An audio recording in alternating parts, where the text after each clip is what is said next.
Welcome to Sustainability Now, an exploration of technologies and paradigms to shape a world that works. Designed for socially conscious entrepreneurs and individuals interested in responsible stewardship of the planet. Sustainability Now covers food, energy, housing, water, waste, health, economics, and consciousness. Welcome to your community, Sustainability Now, with your host, Mira Rubin. Welcome, everybody, to Sustainability Now, technologies and paradigms to shape a world that works. I'm your host, Mira Rubin, and I am thrilled to introduce you to Colin McIntosh, founder and CEO of Sheets Giggles, a Denver-based fast-growing brand in the $12 billion U.S. bedding space. Sheets Giggles is a perfect example of truly green entrepreneurship with a focus on environmentally conscious products and production to business practices built around philanthropy and social justice. The Eucalyptus bed sheets and duvet covers they produce use up to 96% less water to make than cotton sheets. And the eucalyptus is sustainably grown with no insecticides or pesticides, and we can go on from there. So Colin, I am so thrilled to have you here and to talk about what you're doing in the world. And I just have to start by looking at you and thinking about bed linens. I'm sorry, but I just have a disconnect until... Yeah, no, thanks for that warm intro. And yeah, I get that a lot. I'm actually, along with being the CEO and founder, I'm also one of our main models. And so I'm very cheap. That's why I like a very low retainer. And so we get a lot of comments on Facebook and on Instagram and, on our website and that sort of thing where people are laughing at, who's this big burly dude in bed advertising these very delicate, sustainable premium bed sheets. Like it's a very visually shocking shift from the traditional, model in bed with her full makeup done and that sort of thing. So yeah. Well, so also let's just talk about that ad for a second. So people will find a link to Sheets Giggles on our website, and you obviously I want you to share the link, but you're known for being irreverent, essentially, I would say, right? So there's this amazing ad with these three guys wearing green mud packs on their faces, holding a glass of wine with the covers over them up to their waist, and they're toasting. And so that should give you an idea of what this company's up to. That ad is that image is my favorite image we've ever gotten. So I'm in the middle of that image, and then I've got my friend, and I hire my friends as models too, also because they're cheap. They usually work for food and whiskey, but also because I don't think that you can fake that chemistry on camera.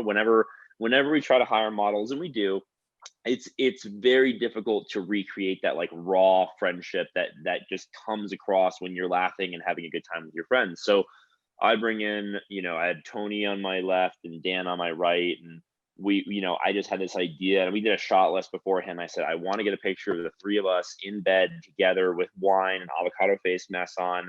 And they're like, what are we going to be doing in the shot? I'm like, we're just going to be talking. We're just going to be talking in bed, like having time. And that image is so striking to people. It's been our lightning rod brand image for the last, 2-3 years. And we get a lot of people that are a little pent up about it. They're, saying things like we're going to go to hell. And we always respond for exfoliating, Exactly. They're not naked, guys, just so you know. Does everybody in heaven have dry skin? That's can't win. We're always and so it's been a lot of fun to be this sort of extremely differentiated visually brand, and we also have, we talk about the sustainability of the product. We always say the sheets are very serious, but we're not, and that's kind of how we go about it, and we think it allows us to be a very differentiated, fun brand for people to follow. Well, something actually that's really interesting too about this is we're leading with the sustainability piece, but you don't in your marketing.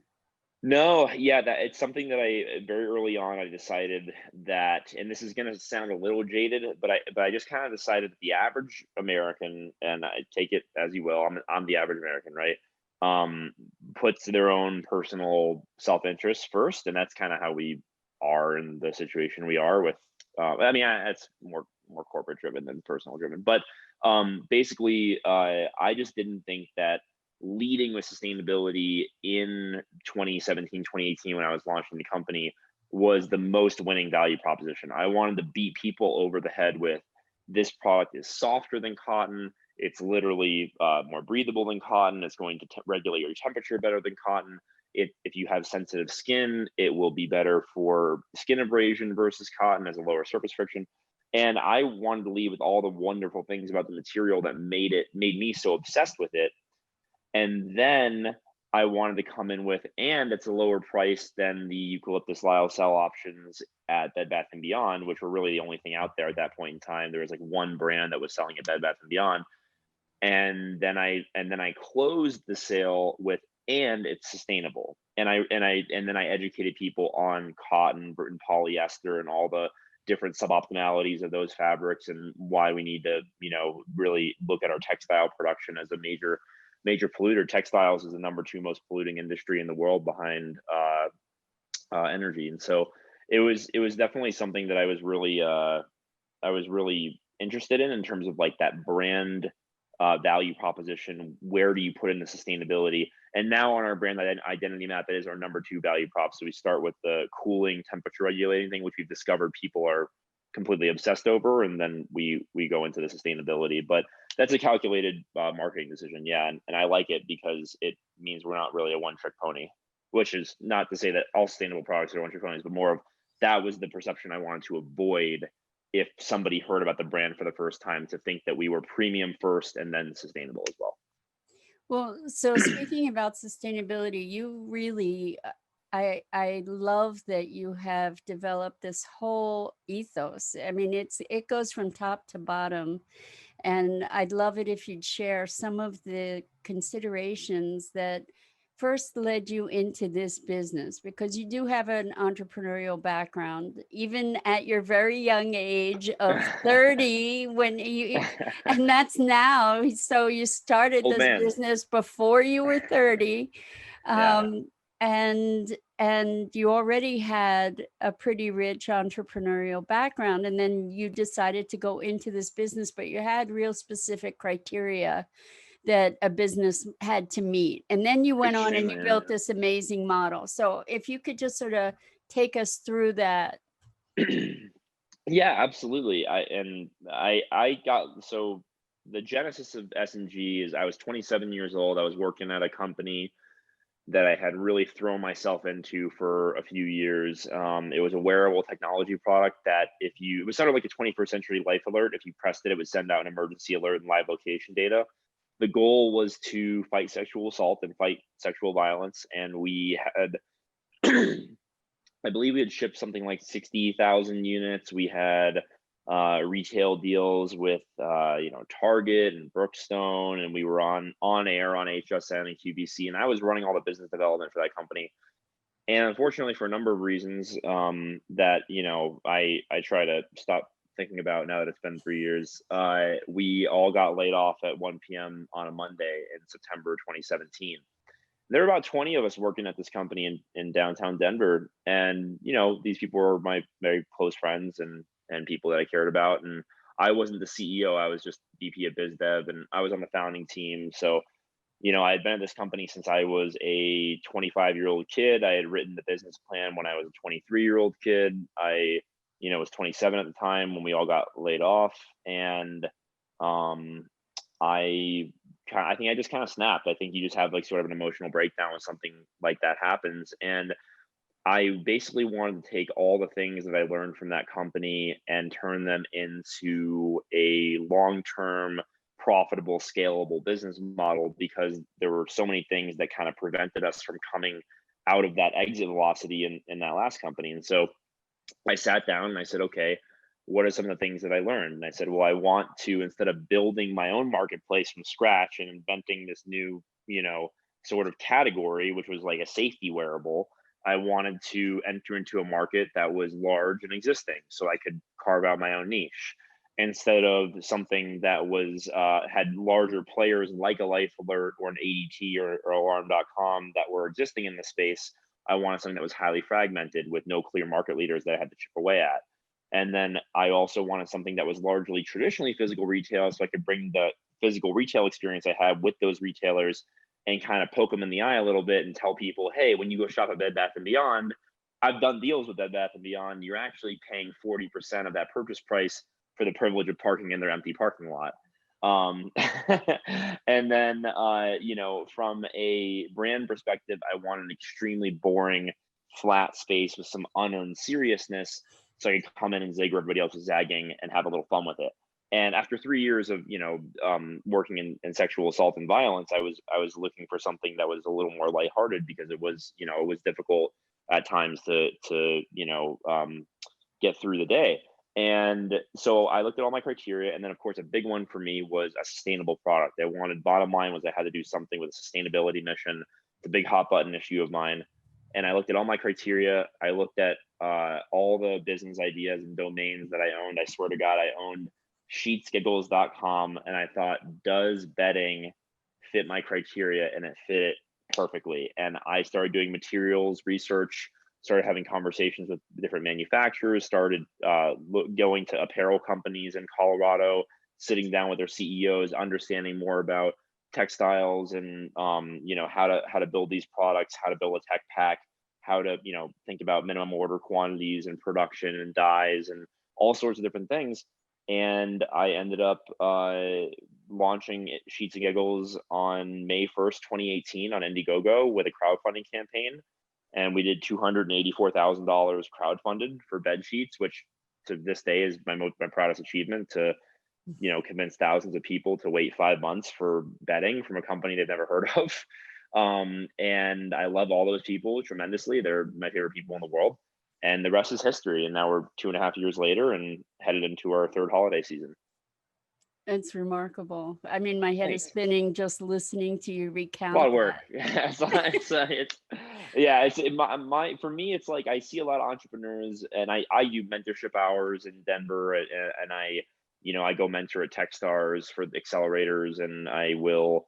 I've won Denver Startup Week first place in 2018. I judged the Startup Week pitch competition last year in 2019, so that was fun to kind of go full circle there. And I'm always blown away and kind of sad when I hear an entrepreneur say the sentence like, oh, I've spent $50,000 patenting my idea, or I've spent $50,000 on inventory and now I need money for sales. Like, what do I do? And for me, it's always business model first, and then product and category second. And it's a little counterintuitive, but I think that people have better outcomes if they focus on a very rigorous business model that they know from day one they can succeed with. And you and I have spoken about the business model as well, in terms of how I built things in there to, as we succeed, we're doing all these corporate socially responsible items along the way as well.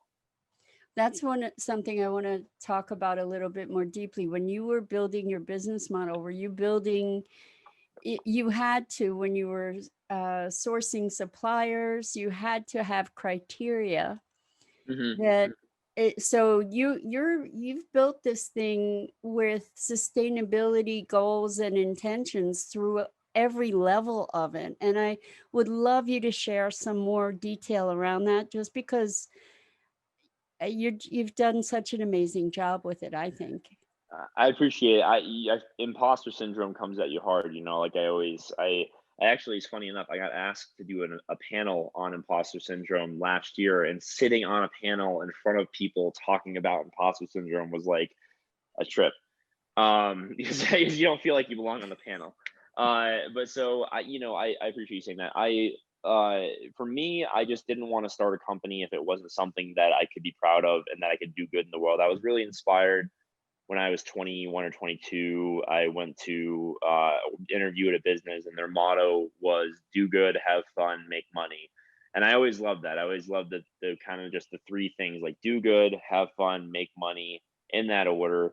And I just knew that if I could build a business that, made me proud to be CEO and made my employees proud to be at it, it would be a galvanizing thing for all of us to work towards. And so, from day one, we have done small things like we've given people 10% off their order if they show us they donate their old sheets to a homeless shelter, because sheets are the number 2 most requested item at homeless shelters behind socks. We planted a tree for every single order we receive. So if you order something from sheetsgiggles.com or on Amazon from us, we will plant a tree, usually somewhere in the United States that needs reforestation. A lot of those go to Colorado, California, Oregon, Washington. Did not realize how topical planting those trees would be this year with the wildfires that we've seen, but we planted tens of thousands of trees now from our orders, just as a function of doing business, which is like the coolest thing, right? You just get you're successful, you sell sheets, and then you're planting all these trees. It makes me so happy. And then every sheet set we sell, we estimate we save about up to 1,000 gallons of water compared to cotton sheets, which is 3 to 5 years worth of drinking water for the average person. And so we've saved, we estimate hundreds of thousands of years of drinking water compared to cotton sheets. No estimate on the amount of insecticides or pesticides that we've saved. Cotton uses 16 to 24% of the world's insecticides by itself. So that's always fun for me to know that I'm taking that out of the environment when I substitute something in for a cotton sale. Taking a lot of petroleum out of the environment when I substitute something for a polyester sale. And then we're also a Pledge 1% company, and Sheets and Giggles, that means that we've pledged 1% of our time, products, profits, and equity to local Colorado charities.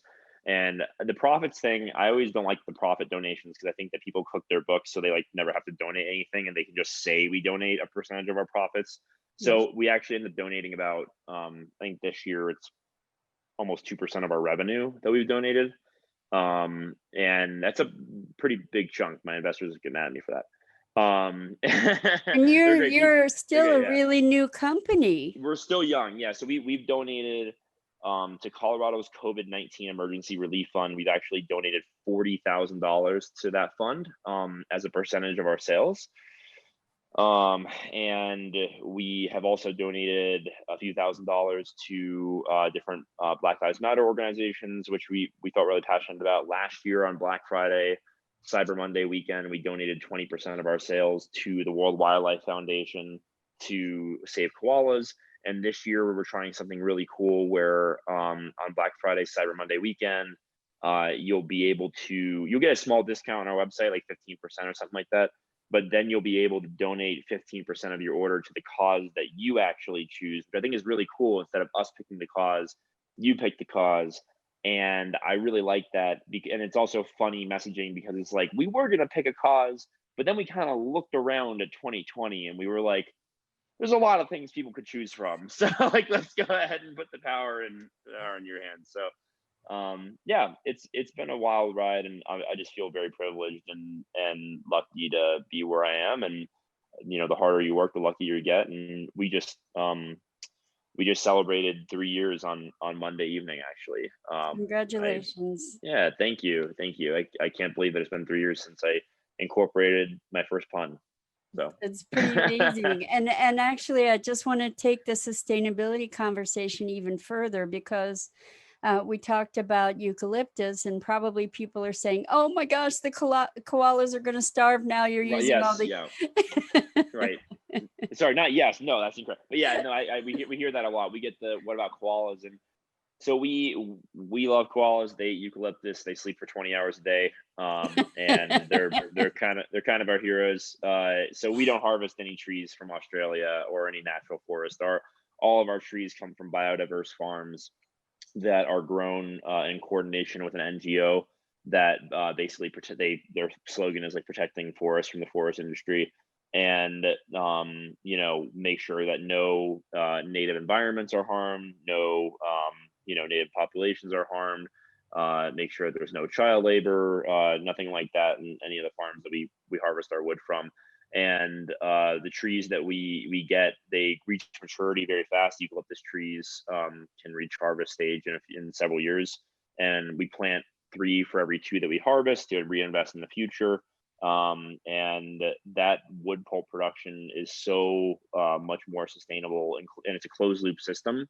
So a lot of people who are familiar with the fabric, it's called cellulosic rayon. So rayon from cellulose, and so fabric from plants.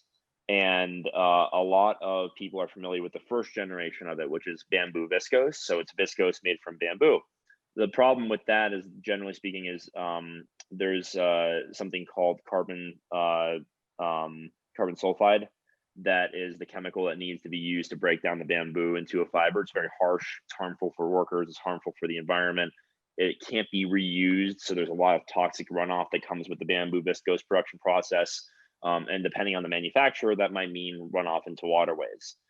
So Eucalyptus lyocell is the third generation of this cellulosic rayon process. Uses different base wood, uses different chemicals, not as harsh chemicals. They're safe for workers, and you can reuse up to 99% of the amine oxide used in every batch of fiber production. And it's actually a completely closed loop system, and it doesn't use any carbon sulfide like the earlier state production of rayon. And so it's actually a very wonderful product and considered one of the more sustainable fabrics in the world. And you actually traveled to India to check into your manufacturers and your farmers and their practices, yeah? Yeah, we go to India in a non-pandemic year, a couple times a year. So Mike, my director of product and ops, and myself will go over there, and we love our team over there, Avinash and Manish, and we have such a great time when we go to Mumbai, and we get to travel around the country. And India is a really special place. I really love it over there. And it's also, a lot of people don't realize it's a highly technical process. And so most of the process is actually automated when it comes to the pulp production, the fiber production, and then the spinning and the weaving. And then there is a small team on the ground, about a dozen people that we work with in order to produce and package everything up on our sheets. And we were actually on pace and going to open up some production in the United States this year. This is a material that's never been produced in the United States before. It's a foreign invented product. But basically it is that is not in the cards anymore with everything happening right now. But I'm really hopeful that we can get some local production soon enough. And but I absolutely adore our Indian teams, and they come over and they visit us in Denver, and I've taken them out for beers a few times, which I'm not allowed to share with anybody publicly because their families get mad at them. They saw them having beers at Denver Beer Company over here. But yeah, it's been a great time. That's awesome. Yeah. No, And our factories are stellar. It's all on our website. There's images and videos and stuff of our factories all over our website. And you've researched their practices too, right? Oh yeah. These are serious folks. They're all the workers have 8-hour shifts. Overtime you have to apply for and put in for. Healthcare education for yourself and your families. It's a really, really wonderful job. To have India obviously is still a developing nation, and it's a really, really fantastic place, but it's a really great job, and all of our workers are treated fantastic. And the factories themselves also have a water collection system where they'll actually collect the wastewater used in the process and then run it through a reverse osmosis filtration system and then pump the clean water back into the process. And so it's also sort of a closed loop factory when it comes to wastewater, and they're signed up with zero discharge of hazardous chemicals as well to ensure that there's no runoff of anything hazardous from the plants. And so I also want to talk about the dyes, because that's one of the areas in textile production that's so toxic, right, typically. So we use non-toxic Huntsman dyes. It's very difficult to use plant-based dyes on an industrial scale. We're currently researching it if it's possible. It generally requires a lot of human labor, and we want to make sure that if we move to plant-based dyes that we do so responsibly. There are other environmental drawbacks to plant-based dyes that are not as apparent or obvious. So we use non-toxic synthetic dyes. One of the beautiful things about lyocell is that it actually will dye a lot more deeply and with greater fidelity than a cotton. So you can actually use less dye. I think it's about 40% less dye last time I checked than a similar cotton sheet in terms of that color fastness. And then, like I said, we collect all wastewater and filter it and reuse it. And so there's no runoff or anything from these factories. So one other thing that you mentioned that I found really fascinating when we spoke in terms of your business is that there was a certain clause used in your investor profiles, or maybe you could talk about that. Sure. Yeah. I don't get asked about that a lot. So it's called the Candor Clause, and I'm actually really excited to plug it whenever I can. So the Candor Clause is a clause that was invented by my friend Liz Georgie here in Denver. Liz is a genius, and she's just really stellar CEO of a company here called Suna, which makes same-day video and photo content. And Liz had a very difficult time when she was fundraising as a female CEO, both being taken seriously and then also being treated the way that CEOs should be treated by investors. And she has experiences that led her to create a clause called the Candor Clause. And I believe you can go to Candor, Candor Clause, CLAUSE.com. And then we'll redirect you to the actual text. I'm just going to interrupt you for a second to let everybody know that we're going to have your Sheets and Giggles link, as well as this link, that any other links that you mentioned, they'll be available on sustainablitynow.global. Yeah, that's great. Any popularizing of this I can do, I love it. So Liz actually was testifying in front of Congress earlier this year on this before the pandemic hit. It was really impressive to see her go to DC and testify on this. But so she created this clause with her legal team, and we actually share attorneys. I love her legal team. They're also ours. And it basically says that if you are an investor in my company, and you've had any allegations of sexual assault against you in the past, you have to disclose them to me. And it doesn't mean that I'm not going to work with you. It doesn't mean that I am going to burn your money. It doesn't mean that I'm going to tell you to kick rocks or that I'm going to report you to the media. All it means is that if there's an allegation of sexual assault in your past as an investor, you must tell the founder. And that is intended not to, and there are people who always say, oh, what about false allegations and so on and so forth. It's not intended to be a panacea catch-all. What it's intended to do is start a conversation between an investor and a founder about something that's frankly uncomfortable to speak about that would normally not be disclosed under any circumstances.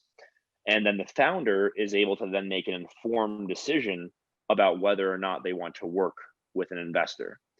And that is so crucial because not only do women CEOs not want to work with investors who are going to be, frankly, predators, which does happen in the venture capital community, but I don't want these people in the ecosystem. They hurt the whole Techstars ecosystem.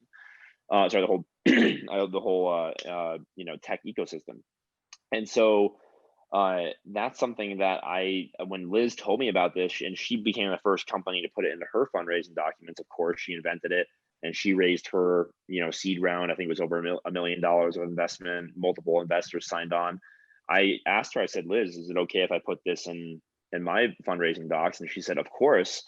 And I became the first male founder to put it in my fundraising documents, which I really wanted to do to break the ice on that barrier, because I think it's something like only 3% of venture capital backed companies have female founders. That stat may be slightly different today. That's what it was a couple of years ago.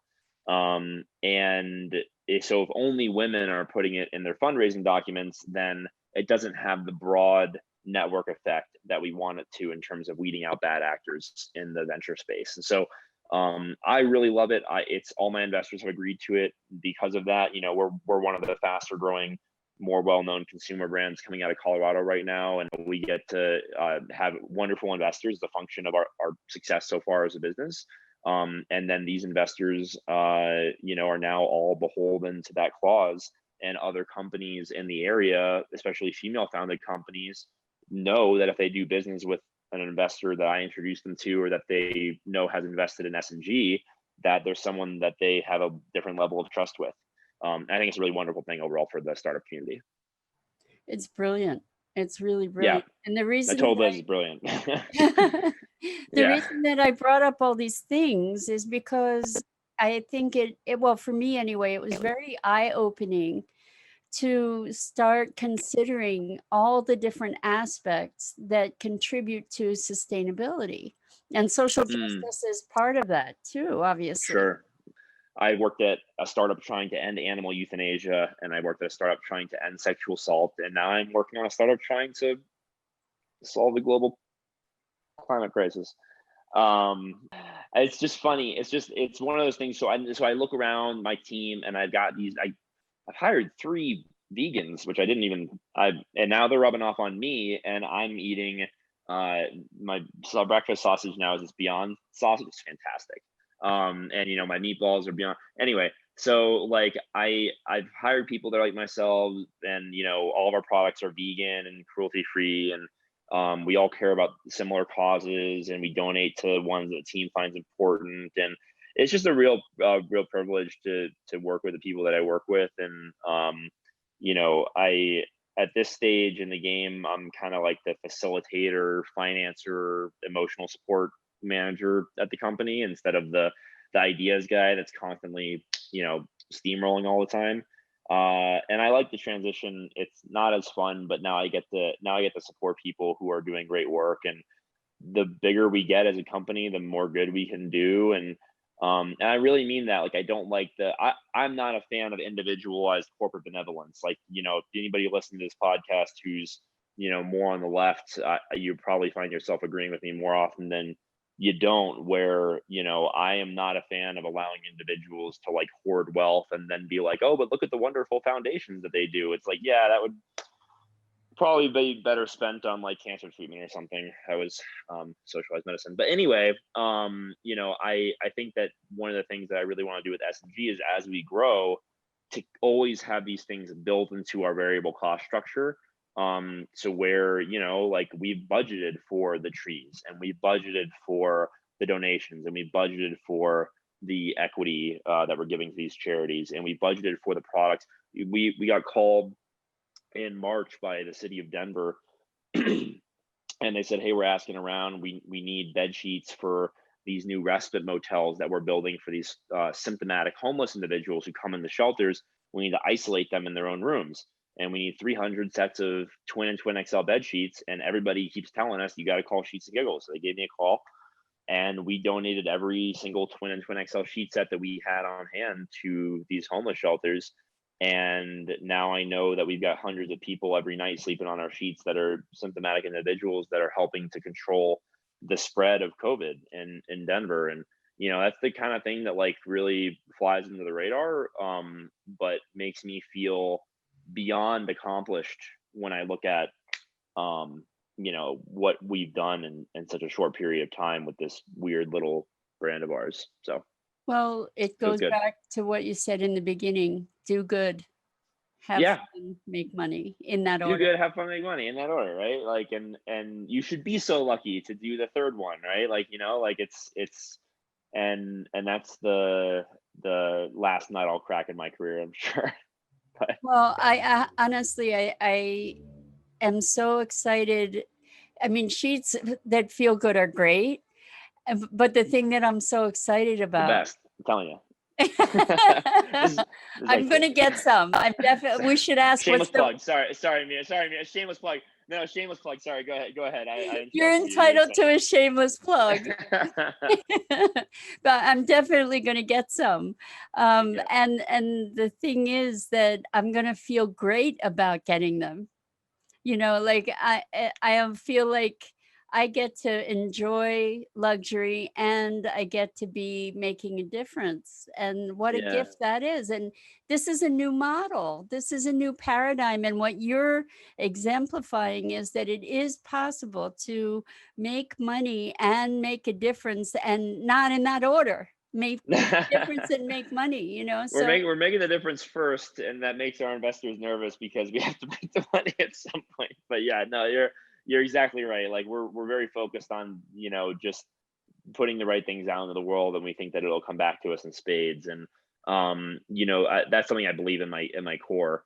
But the other thing you kind of touched on, not you didn't touch on a nerve. Other people have this thing that you kind of just reminded me of, and I think we spoke about it briefly in the pre-interview call, where there's this kind of like, for people out there that are familiar with the consumer branding space, right? You've got your all your favorite things you have in your home you can buy online from a direct to consumer brand.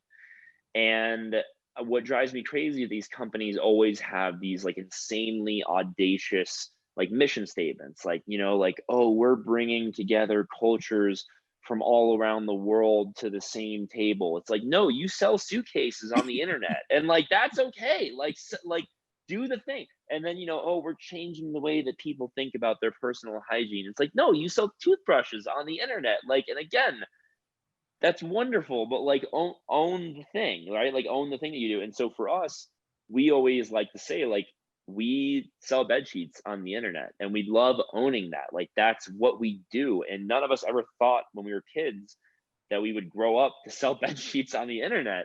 But like the good that we do as a function of that, of doing business, that is like the mission statement. That's what really gets us going.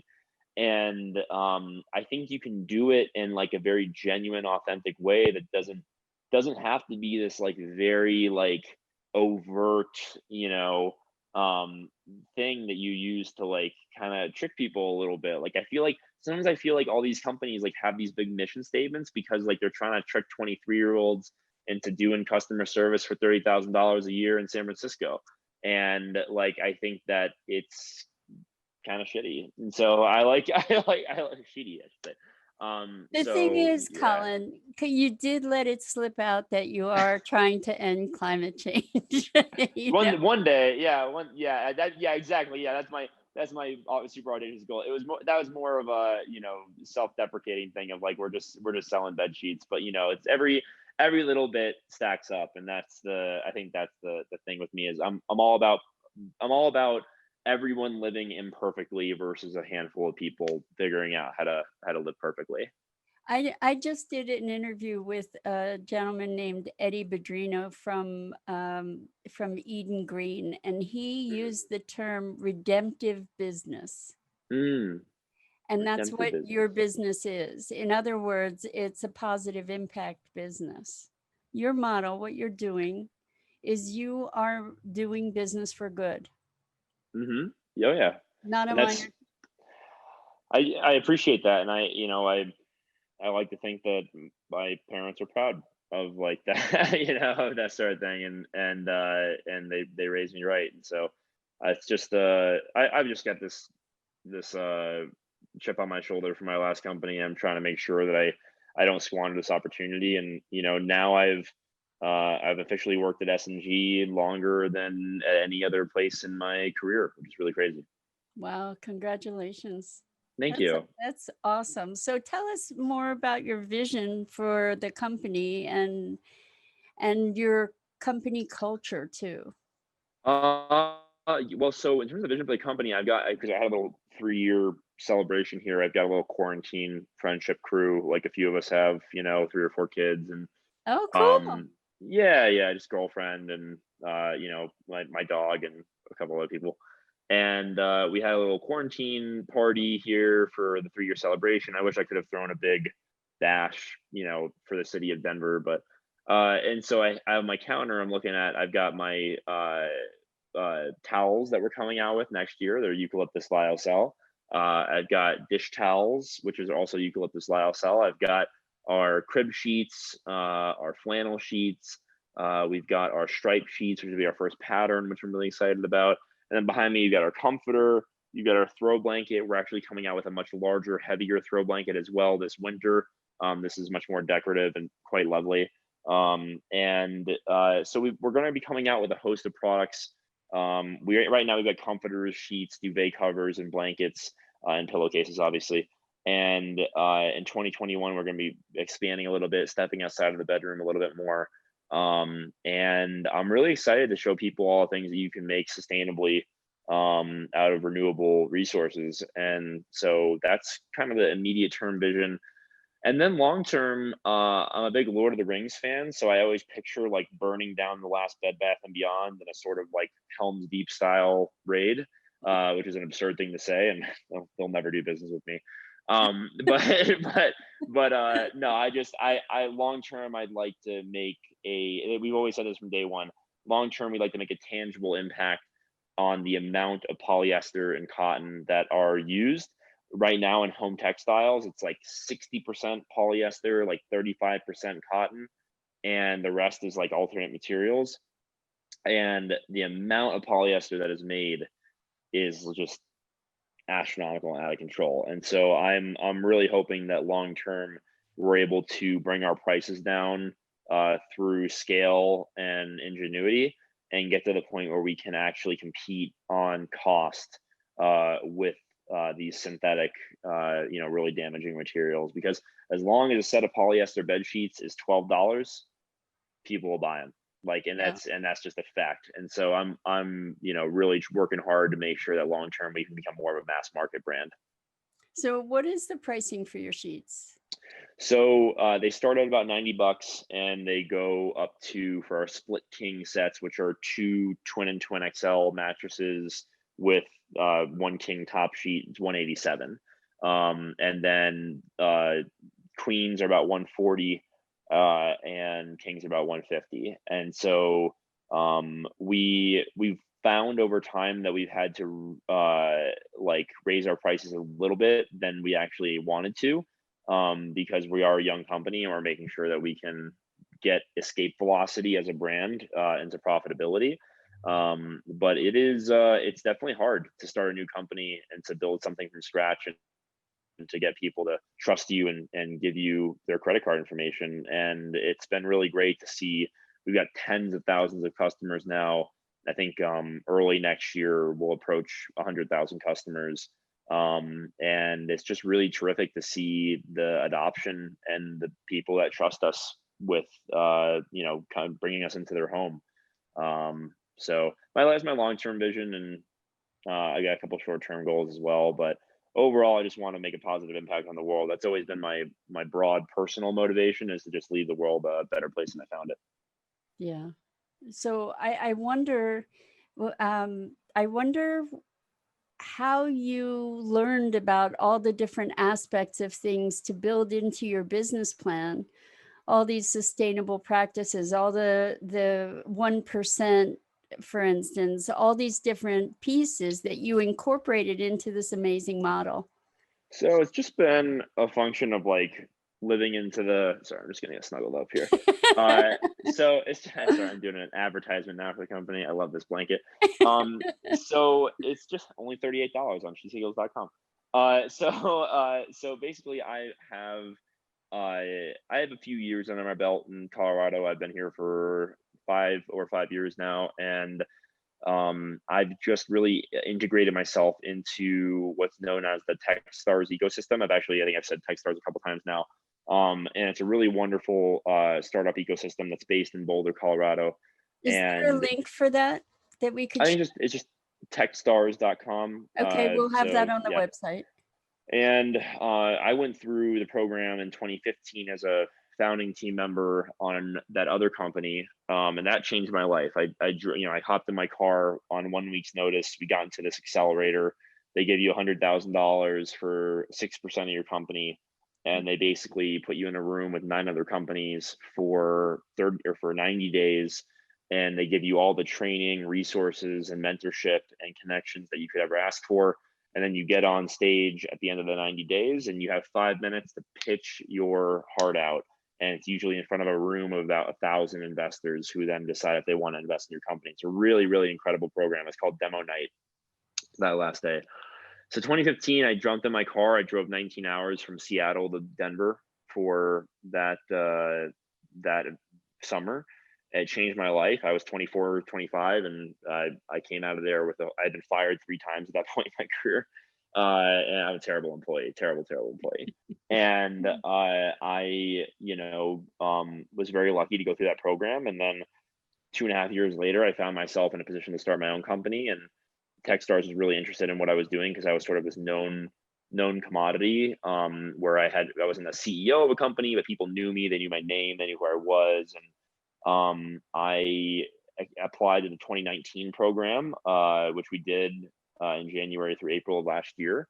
And that was very transformative for the company. And what I'm getting at here is Techstars has this ethos. They call it give first. So you see hashtag give first a lot when people are talking about Colorado companies, and the expectation is that of everybody is that you give your time freely to others without asking for a consulting fee, without asking for advisory equity, without asking for favors, lunch, anything in return. You just give your time freely. You pick up the phone, you go to meetings, you say yes, and you help people.